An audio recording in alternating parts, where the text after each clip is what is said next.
वंडा civil अस्पताल में उस वक्त हड़कंप मच गया जब एक अज्ञात व्यक्ति का शव अस्पताल में लापरवाही में रखने से सब बदबू देने लगा, जिससे अन्य मरीजों में हड़कंप मच गया। आपको बता दें कि ये जिम्मेदारों की लापरवाही भरा नजारा सागर जिले की वंडा की न्यू सिविल अस्पताल से जुड़ा है, जहां पर 2 दिन पहले एक अज्ञात व्यक्ति इलाज के लिए लाया गया, जिसका इलाज 2 दिन तक चला और उसकी अस्पताल में ही मौत हुई। मौत होने के बाद व्यक्ति के शव को खुले में डाला रहा, जिससे सब बदबू मारने लगा। डॉक्टर प्रदीप सरवरिया ने बताया कि मृतक व्यक्ति की पहचान धीरा सिंह लोधी के रूप में हुई, जो कि ग्राम पंचायत नेंधरा का रहने वाला है। जी डॉक्टर साहब, वो डेड बॉडी थी या जीवित हालत में आई थी वो नेंधरा वाला मामला? हाँ, मरीज 29 तारीख को एडमिट हुआ था जी, और लूज मोशन बहुत हो रहे थे जी। इसका प्राइमरी ट्रीटमेंट भी कर दिया था अपन ने जी। और उसके बाद उसको रेफर कर दिया था अपन ने सागर डिस्ट्रिक्ट जिला अस्पताल के लिए जी। लेकिन इसके घर वालों का कोई जानकारी नहीं मिल पाई थी जी। और पुलिस को सूचना भी दी गई थी जी। और उनकी इलाज के दौरान आज इनकी मृत्यु हो गई है। जी। तो उसके बाद सूचना दी, फिर वहाँ के उनके गाँव को पता किया, सरपंच जी से बात हुई और उनने उनके घर वालों को संपर्क साधा, जहाँ से फिर उनके घर वाले आए, उनकी पुत्र पुत्री है और पत्नी आई।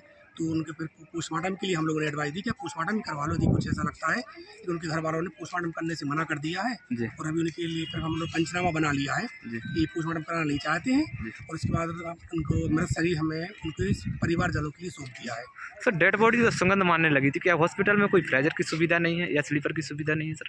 नहीं, सुगंध नहीं, वो लूज मोशन डिहाइड्रेशन वजह से हुआ है। जो लूज मोशन हुए तो उसकी स्मेल थी, मतलब ऐसा नहीं है, मतलब उसका बाकी साफ सफाई है और अपन लेकिन फिर वो करते थे पोस्टमार्टम के लिए भेजते, लेकिन मना ही कर दिया, घर वाले आए तो उन्होंने फिर वो मतलब बॉडी मतलब मृत शरीर घर ले गए। डॉक्टर साहब, मरीजों का आरोप है कि स्टाफ नहीं है हॉस्पिटल में और सही तरीके से नहीं बोलते जो स्टाफ है अपने यहाँ, और दवाइयाँ भी नहीं सर मिलती हैं, बोलते कि मेडिकल से लेकर आओ। दवाइयाँ तो आप किसी प्रकार की कमी नहीं है, मैं तो गायनेकोलॉजिस्ट हूँ, महिला विशेषज्ञ, भरपूर दवाइयाँ अवेलेबल है यहाँ पर, किसी प्रकार की ऐसी नहीं है। और जो एक्स्ट्रा जो लेती है तो हम सागर से भी हम प्रोवाइड करा देते हैं। जब ऐसी कोई कमी किसी शिकायत नहीं आई है, फिर भी यदि आप बता रहे हैं तो उस पर हम ध्यान देंगे। और अभी मैं नर्स में बात करता हूँ सरवरी जी, मैंने अभी 4 महिलाओं के बाइट ली मैंने, उनसे जाना सिर्फ 4 गोली मिली हैं, सर्दी जुकाम है और ऐसी तमाम समस्याएं हैं। उनका कहना है कि भैया बाहर से बोला कि आप बाहर से ले लेना। नहीं, बाहर से नहीं बोल सकते। पहली बात तो उनको दवाई ज़्यादा दे ही नहीं सकती, क्योंकि ज़्यादा दवाई गई तो वो बच्चे परफेक्ट करेंगे, मतलब मुझे ही देखना पड़ेगा। और जो दवाई है गिनी चुनी दवाई उनके लिए देती है, आरएफ फोलिक एसिड चलता है बच्चों के लिए नहीं सर, मैं महिलाओं की बात कर रहा हूँ। कोई दवाई अपन यदि गर्भवती है तो उनके लिए ज़्यादा नहीं दे सकते, मतलब लिमिटेड ही दवाई रहती है, वरना बच्चे पर असर करेगा। तो ज़्यादा से ज़्यादा मतलब जो दवाई है उनके लिए मतलब है अवेलेबल। और तमाम मरीजों का आरोप है सर, उस पर क्या कहना है? नहीं, इसके द्वारा भी हमें जानकारी आपसे मिल रही है, देखा जाए तो फिर बात करते हैं बीएमओ सर से। बाकी जितना भी ये दवाई भरपूर मात्रा में, एक से बढ़ के एक दवाइयाँ हैं, आप ये मान के चलना, किसी भी प्रकार की कमी नहीं है। आप देख सकते हैं कभी भी, मतलब कोई हो बताना, कोई सी शिकायत हो मुझे सीधा मतलब रूबरू कराना। जी। लेकिन सर उपलब्ध क्यों नहीं हो पा रही सर, क्या कारण रहता है सर? नहीं, हम वही क्या आप मतलब बता रहे हैं, अभी भरपूर दवाई आप हो तो मैं आपको दिखा सकता हूँ। देखो हमें तो मतलब महिलाओं में तो एक भी चीज़ की कमी नहीं आई हमें, किसी शिकायत हो रही है। अब तो हमारे पास RN सुक्रोज की इंजेक्शन है, जरूरत पड़ती है ब्लड वगैरह भी अपन लगा सकते हैं।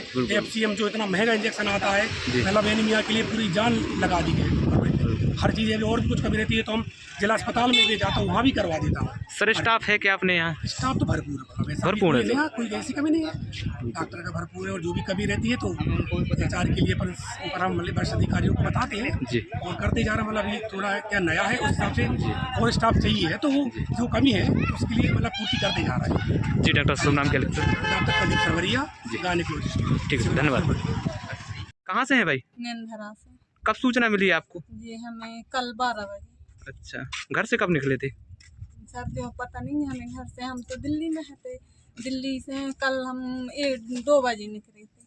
इनका निवास कहाँ पे था? इनका निवास गांव पे नेंधरा पे। अच्छा, आपका निवास? नेंधरा पे हमारा तो, मगर 2 साल से हम नेंधरा छोड़ दाओ तो हम गाँव पे नहीं रहते।